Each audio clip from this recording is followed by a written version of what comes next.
This is what the Allies in Afghanistan are up against. The 2 boxes the men are carrying have 24 kilos of dry opium inside. The trafficker paid the equivalent of £1,700 for them. He carefully stashes the donut-shaped drugs into his car. They're hidden in every spare space, under the seats, along the side panels in the boot.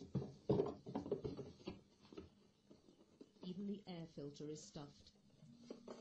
It's done in broad daylight, but this is the Tora Bora mountain area, hugging the Pakistani border, an area still firmly controlled by the Taliban and drug warlords.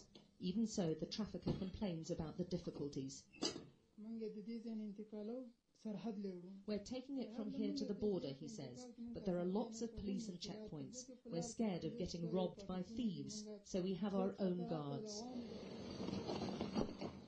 There's a short car journey through barren desert before the car's ditched and the rest of the trip is done on foot. A 5-hour climb high up into the mountains.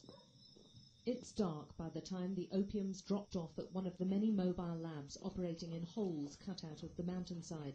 There are about 40 in this area alone. It takes a small team and very rudimentary facilities to turn the opium into heroin, which will fetch their drug masters tens of thousands of pounds. For 2 hours they mix and stir, adding chemicals and boiling. For this, the workers will make roughly £9 a night. Small change in the West, but about 10 times what the average Afghan makes daily. These aren't sophisticated methods. They're not hard to learn. It makes for relatively easy money in a country rated as one of the poorest. The raw materials turned into heroin powder in a house in the nearby village. The most dangerous part of this whole process is not being busted, but transporting combustible chemicals. All these pictures, this is the raw heroin slowly crystallizing, were taken just days ago. From here, the drug is smuggled into Pakistan and onto Europe. It shows just how dramatically Britain's efforts to stop heroin production seems to be failing. There is a big overlap between the insurgency and drugs, and the Taliban are saying to people in the Helmand Valley, we'll protect your opium crop, we'll protect your poppy fields.